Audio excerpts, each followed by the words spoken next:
DreAllDay.com. Mic check 1 2. You are now tuned into the show where you learn the discipline to show up day after day to do the work, the confidence to put yourself out there boldly and authentically, and the mental toughness to continue showing up, doing the work, putting yourself out there even when the success you've expected to achieve has yet to be achieved. And on top of all this, you get a huge dose of personal initiative. This is the go-getter energy that moves you to make things happen instead of waiting for things to happen. Putting all this together, you get the mindset, the method, and the podcast known as Work on Your Game. My name is Dre Baldwin, also known as Dre All Day. Welcome to the show. Today's topic is increased influence is going to result in increased discomfort. Or if you choose, is another way of phrasing the same topic. If you choose to increase your influence, you want to have just more influence over events and outcomes in your life, or maybe the lives of others, or your business, or anything you're involved in, understand that the price that you pay for that increased influence is going to be an increase in your personal discomfort. And I'm going to explain exactly how that is, why that is, and how this whole process works in today's episode. First of all, let's get a definition of this word that we're using here, influence. What does this word influence mean? It means the power of causing an effect in intangible or indirect ways. Let me say that one more time. Influence is the power of causing an effect. That means making some kind of outcome happen in an intangible or indirect way. That means you make things happen without you actually having to do the thing yourself or get your hands dirty yourself. Doesn't mean you're not doing anything. It just means you're getting things done in a way that maybe people don't even see that you're the one doing it. You're the one pulling the strings, but you're doing it all behind the scenes, behind the curtain. And people who are just looking at it on the surface can't even tell that you're involved. Influence means producing an effect without apparent exertion or force. So if you want to be able to do that, you want to put yourself in a position where you have things and people working on your behalf and circumstances turning in your favor without you having to directly get involved and make those things happen. I think everybody wants that in some ways in life, whether you want to use it for good, bad, or neutral. But in order to do this, it's going to take some increased discomfort. You got to pay that price in order to get to this position. Do you want to learn how that's done? Good, because today's episode, that's what it's about. Point number 1, today's topic once again is increased influence equals increased discomfort. Number 1 point, influence is power. In my favorite book, 48 Laws of Power, Robert Greene, I believe it was in the introduction of the book, he says, listen, influence means power. Or power means influence. His book is called 48 Laws of Power. So if you want to be powerful, you got to learn how to be influential in life, which does not mean, power does not necessarily mean doing everything yourself. There are a lot of indirect ways to power, and the indirect method towards power, the indirect method to making things happen, Robert Greene advises in his many books, is the preferable method to getting to power. Doing it indirectly, not where you have to get your hands dirty, not when you got to do everything yourself, for a couple reasons. Number 1, when you got to get your hands dirty and do things yourself in that way, you may have to do some things that people are not going to like, and people are going to look at you in a negative light for, even if you had to do what you had to do for yourself. So it's better to use other people or use other situations or do them indirectly so people don't even see your involvement, even though you are directly involved. So that's one reason. That's a political reason. Another reason is just a simple practical one. There's only so much any one of us can do by ourselves individually. There's only so much time, energy, attention, focus, money, physical presence any one of us has. There's only so much that you can do on your own. It's something that I said in one of my articles on Insight, which you can read at DreAllDay.com/insight. You cannot outwork the whole world. You can't outwork the whole industry. Now, you could outwork one person, but you can't outwork 100 people. You can't outwork 1,000,000. You can't outwork 1,000 people. You can out-insight people, and influence is insight. To have influence, you got to have some insight into what's going on, some insight into how can I make this thing happen without me having to do everything my damn self. And most of us work in our work, our lives, and our angles for power and making things happen and having sway over circumstances in our lives. Most of us work in a very linear fashion. We think in a linear fashion. Human beings are taught to think linearly. And when I say linearly, what that means is, for example, if you want to make something happen, you know that in order to make it happen, you got to go do something. You got to put some effort in. You got to physically show up to a certain space. You got to put a certain amount of time in. There are certain things you have to do to make a certain outcome take place. That's linear thinking. A different way of thinking, a more 3D model of thinking, for lack of a better term, is for you to think indirectly. Okay, I want to make this thing happen, but how can I? This is the better question that you ask yourself. How can I make this happen without me having to go to that place, or me having to make that phone call, or me having to go get this money together, or me having to go deal with this person, or me having to have this conversation? How can I make that happen without me having to directly be involved in the situation? This is a more 3D way of thinking. And this is probably a better term than 3D, but I think you understand what I'm saying. I think I'm pretty good at explaining what I mean, even when the perfect words aren't coming to me in a moment. Most of us are used to thinking linearly. You want to do something, you want to get something done, you got to do this, and you got to do this, and you got to do this. And that's how we all end up mentally running into walls. Because at some point, it's like, all right, I want to get these 5 things done, but 3 of them are happening in this geographical location. The other 2 would happen over here. So I got to pick, because I can't be in both places at the same time. Or I want to get these 5 things done, but doing these 2 things out of the 5, let's just keep it simple, doing these 3 things out of the 5 takes up all of my work day, so I don't have any time left to do the other 2. Or these 3 take up all of my energy, so let me try to work even harder and just hard work myself to death and try to get all 5. Now, that's what most people do. That's most people's resolution to a problem, is to just work harder, show up earlier, stay later, get smarter, get more efficient. But at some point, you've gotten to your peak. At some point, you've gotten as far as you're going to get, as far as your linear thinking and your linear output. Is being able to think in these abstract ways that are not non-linear ways of thinking, and again, more of a 3D model of thinking. Instead of saying, if I do X, Y is going to happen, or how about I think about how to make Y happen without me having to do X. Again, it's asking yourself a better question. And if you haven't read my book of the exact title, Ask Yourself a Better Question, go get it at dreallday.com/ask. That's ASK. Influence being power. All right, I just said that as point. We're still on point number 1. Power comes at a cost, though, people. And power is not handed to you. We know that power is like having the lead. You ever had the lead in a race, the lead in a competition? If you want to be a leader in any type of group or organization, usually that leadership is not handed to you. Nobody's going to walk up to you and say, hey, you are our leader. We're just going to follow you. All right, you're not Jesus Christ. Okay, so you're going to have to take the power. You're going to have to take the lead. You're going to have to assume that position of responsibility, that position of power. Nobody's just going to come and bestow it upon you. You got to be willing to go grab it. And then you got to be willing to hold on to it, because somebody may challenge you. Maybe challenge why you're in power. Maybe challenge because they want the position of power. Power comes at a cost. It is not handed to you. And to take more power in your life, whatever amount you have right now, if you want more of it, you're going to have to step outside of what you're used to doing. That's a repeatable statement. To have more power in your life than what you have currently, you will need to step outside of what you are used to and what you're comfortable with. And this is often not going to be a seamless transition, simply because we're not comfortable with it. You start doing things you're uncomfortable with, it's not going to just happen immediately. Usually, maybe every once in a while, you'll strike lightning, step into things you're uncomfortable with, and it'll just be a seamless transition for you. But most of the time, it's not. There's some growing pains in the process. This is all part of working on your game. And many people, when you step into this having more power, when you start paying the cost to get more power, many people will take one step forward towards that new thing, but then that discomfort that they feel causes them to take 2 big steps backward.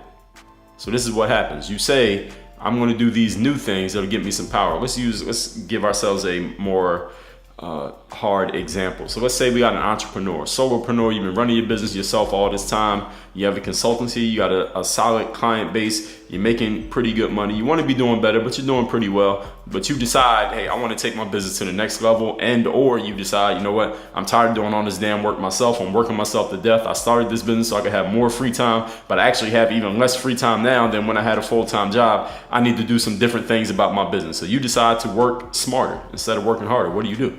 You go read a book on business, and people talk about outsourcing and delegating and teaching other people to do tasks that you don't need to do yourself. So you go do it. You go hire some people. You go hire 2 people. You test them, you train them, or at least you're about to train them. You start showing them the things you want them to do. They start doing those things, and the first time somebody makes a mistake, the first time somebody comes to you with 17 questions in the same day, the first time it seems like somebody is not doing things as well as you could be doing them, you immediately fire everybody and you go back to doing everything yourself. That's what I mean by 1 step forward into the discomfort, then 2 big steps backward into the same place that you were before. But now it's come at the cost of your money and the cost of your time and the cost of maybe a little bit of your zen, a little bit of your peace, a little bit of your sanity, because of what you went through just to get back to the same spot that you were in before. So it's not actually the same spot. It's actually a worse spot. This is just an example that I'm giving you here of how you can take one step forward and two big steps backward, back to what's comfortable, but you're in a worse position with that comfort. You ever heard of paid the cost to be the boss? Or the cost to be the boss, ladies and gentlemen, is doing some uncomfortable things. That's what the cost is. The cost does not mean that necessarily you had to put in a certain amount of time or a certain amount of hard work. Yes, those are part of it, but that's not really the cost, because listen, a lot of people put in a lot of time. A lot of people work hard. A lot of people ain't bosses. A lot of people don't have influence. A lot of people have very little power, even though they put in a lot of time and a whole lot of work. So it's going to take a little bit more than that. The cost to be the boss is your willingness to deal with discomfort for a considerable period of time, longer than the average person, longer than any of your competition for power, because not everybody can be in the number one spot. So can you take that discomfort or deal with those uncomfortable, not usual situations and circumstances and thoughts longer than everybody else who's trying to get the same spot as you? Because if you can't, then you will never get to that number one spot. And if you want influence, you got to be willing to do this. Point number 2. Today's topic is increased influence equals increased discomfort. When you have influence, you may have to do some things that you wish you did not have to do. That's what influence means. There's some things you're going to have to get done that you didn't really want to do. This is part of the cost that you got to pay to be a boss. Any of you who follows basketball, even if you don't follow basketball, everyone's heard of this guy by the name of Magic Johnson, right? Magic Johnson, legendary basketball player, Hall of Famer in basketball, won 5 championships in the NBA all through the 80s. He is a legend of the game. He is one of the players who helped bring basketball to the prime time prominence and the consciousness of the mainstream world, period. I mean, he was on the 1992 legendary United States Olympic basketball team, also known as the Dream Team, which is, in my opinion, at least, and definitely in my lifetime, the best sports team that I have ever seen assembled. Magic Johnson's a legend. Magic Johnson has been long retired from basketball.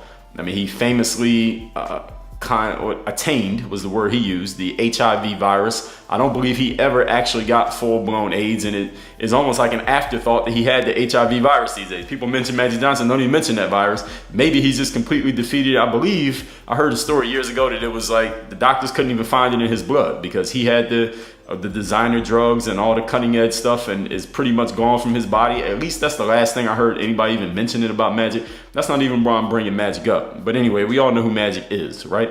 Now, Magic Johnson took the job as basically the general manager of the Los Angeles Lakers a couple summers ago. That wasn't his official job title, but that's what his job was. General manager in basketball is basically the person who decides the personnel.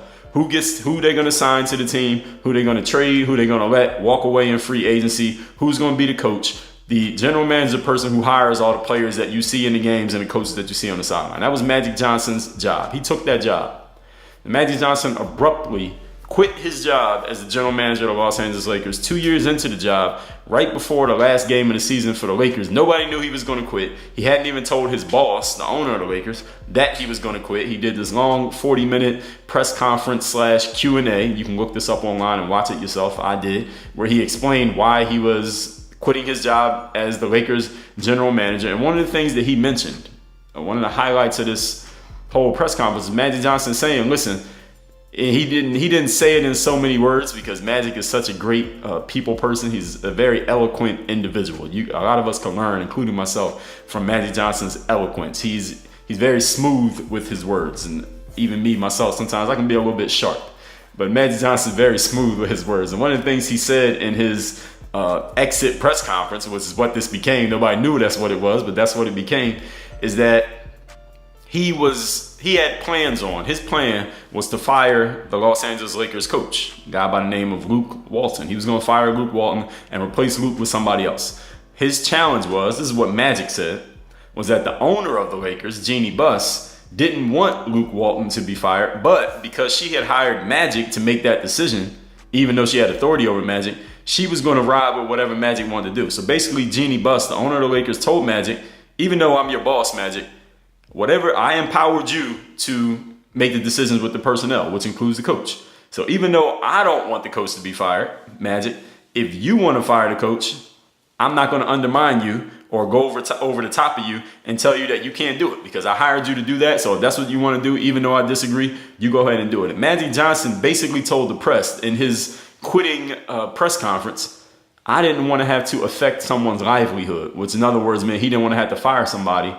So that's one of the reasons. It was one of the reasons. He named several of why he quit the Los Angeles Lakers job. But the thing that didn't make sense to me was, Magic, you knew when you became the general manager that you would have to affect people's livelihoods. I mean, when you trade a player from Los Angeles to New York, for example, that affects their livelihood. All of you who are listening to this, imagine you got traded from your job right now, whatever city you live in, you just got traded to another city. Same company, same job, same role, but now you got to move to that city and do the job there. All right, imagine how that would affect your livelihood. Would that affect your life? Maybe you're still making the same amount of money, but would it affect your life in any way, shape, or form? I think it would.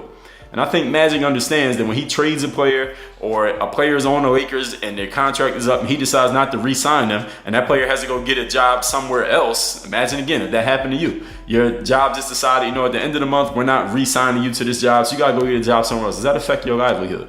If you choose to sign a player, if you trade a player and the player that you trade for, they had to move from Dallas to New York, or they had to move from New Jersey to Detroit, or they had to move from Miami to Wisconsin, do you think that affects that person's livelihood? Of course it does. And I think Magic Johnson had full understanding of that's what he was going to be doing as a general manager of the Lakers. Now also, Magic Johnson's been very well known. Many of you never saw Magic play basketball. I mean, I barely saw Magic play basketball. It was how long ago he stopped playing basketball. But we all know Magic as a business mogul. He's done some great things in business. He was the only person to be a franchisee of Starbucks. Nobody had ever franchised Starbucks. And he, again, Magic being so eloquent with his $1 million smile and his $1 billion charisma. And I'm not being facetious. He really is that good. Go listen to some Magic interviews or speeches and you'll understand what I'm saying. He was able to charm Howard Schultz and also with some business acumen. Let me not just say it was charm. I'm not trying to say that this guy didn't put the work in business-wise. He convinced Howard Schultz to let him franchise Starbucks when nobody had ever franchised Starbucks. Then he did his movie theater things, and he's done a lot of things in underprivileged communities, I guess is the phrase that we use for black and brown people, giving them jobs, putting stuff in those communities that aren't usually in those communities, and he's still doing it to this day. I mean, he's a part owner of, I believe, the soccer team in LA, whatever they're called, the Los Angeles Dodgers, and he was just doing his thing with the Lakers. This guy's he's a business mogul. I guess that's the best way to put it. And I'm sharing all that to say this, Magic, you've been running a business since you stopped playing basketball. Haven't you fired anyone before? Haven't you hired somebody before? Haven't you relocated or transferred someone before? Haven't you demoted somebody from a job or promoted somebody in a job to a new job? Of course he has. He's affected people's livelihoods all the time the last 20, 30, whatever years he's been running a business, but then he says, I didn't want to affect somebody's livelihood. That doesn't add up to me. Man, that's all you've been doing. You run the business. Of course you're affecting people's livelihood. When you hire somebody, you're affecting their livelihood. When you fire them, you're affecting their livelihood. When you shut down a part of your business is not working, you're affecting their livelihood. So he said he didn't want to have to do the thing that is required to be in power, which made sense. That part makes sense. Him stepping away because he didn't want to make the move that influential people had to make. He didn't want to make the move that a boss has to make. But listen, the owner of a company fires people. I mean, he knew that. He'd been running the business. This wasn't his first job. He played for the Lakers for whatever number of years. He won all those championships. He saw coaches get fired and coaches get hired. He knows that he can affect people's livelihoods, and he knows that he does and that he has. So when he explained that he didn't want to affect somebody's livelihood, that just didn't make sense to me. I mean, it sounded good while he was talking about it. And again, he has such charisma. None of the reporters really went hard on him about that statement, even though it was a bunch of them standing around listening to him talk. But it's just something that I pointed this out on my blog if you want to read that article. I called it When Magic Turns Tragic, because that's what happened in this situation. But anyway, everybody who isn't chosen, whenever you're in a position of power and you make a choice, you hire somebody, again, fire somebody, move somebody, whatever decision you make, anybody who isn't chosen, who isn't favored by your decision is going to be upset because they were passed over. I mean, think about somebody who's in politics. Any position in politics. You could be the city councilman, you could be a governor, a mayor, the president. You got to appoint people to your staff, right? And I'm sure anytime you get into a powerful political position, there are a bunch of people who want to be on your staff if for no other reason than they get to be next to the power. All right, they get to be close to the power and they get some power for themselves. And I mean, hell, it's a job, right? You get appointed to staff in politics. It's a job. You're getting paid. So of course people want that role. So everybody's not going to get it though. The people that you choose, everybody who isn't chosen may be a little bit pissed off that you didn't choose them, but this is part of being in power. If you want to be a powerful person, you want to be an influential person, you're going to make some people happy and you're going to piss some people off. There are going to be some people who are, maybe you won't piss them off on purpose, but there are going to be some people who are pissed off, disappointed, sad, upset, angry because your decision did not favor them. But that's just a part of being in power. If you're not willing to deal with that, as Magic Johnson was not, then you got to do what Magic Johnson did and walk away from your job. Point number 3. Today's topic, which is increased influence equals increased discomfort. Understand that influence basically means getting things done without getting your hands dirty. I mean, I said that at the top of this episode, and that means doing all the work up front so that things can happen without you getting directly involved on the back end. Let me repeat that one more time because I don't want you all to think that being influential means that you're Don Corleone and you just sit in your rocking chair and you snap your fingers and things just happen. All right, there's some work that needs to be done on the back end that maybe is not going to be shown off and it's not going to be talked about and nobody's going to know about it, but you still had to do it.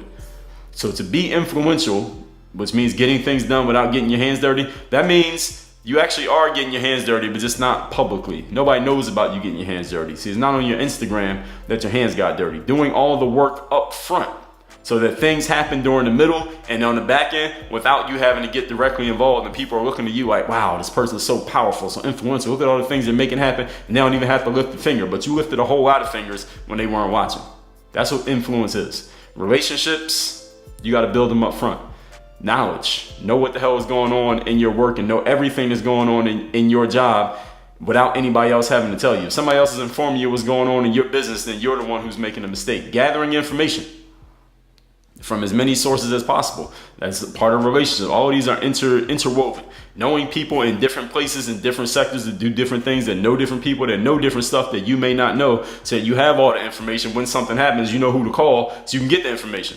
Proving that you can do things so that other people will be willing to follow you and do them on your behalf. Because see, if you're not willing to get your hands dirty and do the work, it's very unlikely anybody else is going to be willing to get their hands dirty and do the work on your behalf. And if you can't show them, even if you're going to pay them or you're in a position where people have to follow you, if you can't explain to them what to do, if you can't answer their questions, you can't help them with their challenges or solve their problems when they start doing the things they're doing on your behalf because you don't know what the hell is going on, how are you going to direct them? How are you going to instruct them? How are you going to delegate to them? How are you going to be respected by them if you don't even know what they're doing? So you can't even call them out when they're messing up or half-assing or not showing up or didn't do the job right because you don't know the job. See, all of this is part of the work that you need to do. This is the groundwork, the foundation that you lay up front so that you can be in a position of influence. Let's recap today's topic, which is increased influence equals increased discomfort. The definition of influence is the power of causing an effect in intangible or indirect ways, producing an effect without apparent exertion or force. The points, number 1, influence means power, and power comes at a cost, people. Power will never, ever be just handed to you. And if it is, somebody's getting ready to take it from you. It is not a seamless transition to step into a position of power. And many people will take one step forward into it, realize what it's like to be in that position, and then they'll take 2 big steps backward, back to the comfort zone because it wasn't as easy as they thought it would be. You heard the phrase, paid the cost to be the boss. The biggest cost to be the boss is of doing uncomfortable things. Point number 2, when you have influence, you may have to do some things that you wish you didn't have to do. And this is also part of the cost. Magic Johnson, as I explained, he quit the job as the Los Angeles Lakers, basically their general manager, because he didn't want to do some uncomfortable things. He didn't want to fire somebody. He didn't want to come between the owner, who he's cool with, and the coach, because the owner liked the coach and he wanted to get rid of the coach. He didn't want to have to make that power move, so he decided to step out of that position. Many people feel the same way that Magic feels about certain parts of their job. They don't want to have to make the power move. But unlike Magic Johnson, they don't walk away from the job. They keep doing the job and they do so ineffectively. At least Magic Johnson was smart enough. I didn't like the fact that he quit the way that he did, but at least he was smart enough to understand, you know what? I don't want to make the power move, so I need to get the hell out of the way. Any of you who steps into a position of power, or you found yourself in one by luck and you don't want to make the power move, get the hell out of the way because you are hurting the whole process. Point number 3. Influence is basically getting things done without getting your hands dirty, which means Not that you do nothing, it just means you do all the work up front so things can happen without your direct involvement. Meaning building relationships, gathering knowledge, getting the information, proving you can do things, and knowing that you can do things so other people will be willing to follow you, and they know that you know what the hell is going on. So when you mess up, they know that you know that they messed up, and they know you're gonna call them out on it. All of this is part of building your influence. Now let's talk about what's going on in the game group. Of course, we got the forum here, so if you have any questions about anything, any challenges in any of our areas, or you can't figure the area, just post it in the one that's closest and we'll move things around as need to be moved around. Of course, you're getting direct answers from me. You have direct communication from me right there in the game group at all times. I'm in there every day in the forum checking it out. That's at dreallday.com/forum for any of you members who didn't know that. Of course, we got our 4 areas of focus: basketball development, overseas basketball, professional, business development, and personal growth. We got our master classes going in each one. I'm always adding new material. If you've been into the game group member portal, you see all the places there where material is going to be and is not full yet. That material is getting added by the day. We are consistently making it, working on it. So you're going to have written formats, audio, video, you're going to have visuals, handouts, all that stuff is going to be there. Of course, we got the content vault of the podcast, everything organized and categorized. All of that's happening in the game group. And remember the tenets of the game group. It is strategies to produce results. All right, not just more information, not just talking, not just more content, not just a hype up or motivation. Even though you may get all of those things in the game group, the objective is for you to get strategies that produce results. So if there's certain results that you're looking to achieve in a certain area that you haven't achieved yet, or you don't know what the strategy is to get there, get in touch with me through the forum, and we're going to take care of that and make sure that you're getting results. Because if you're not getting results, then listen, then we're not doing our job as the game group. That's the purpose of the membership. So that's what's going on over there. That's at dreallday.com/membership for anyone listening who is not a part of the game group. And that's that. Work on your game. dreallday.com.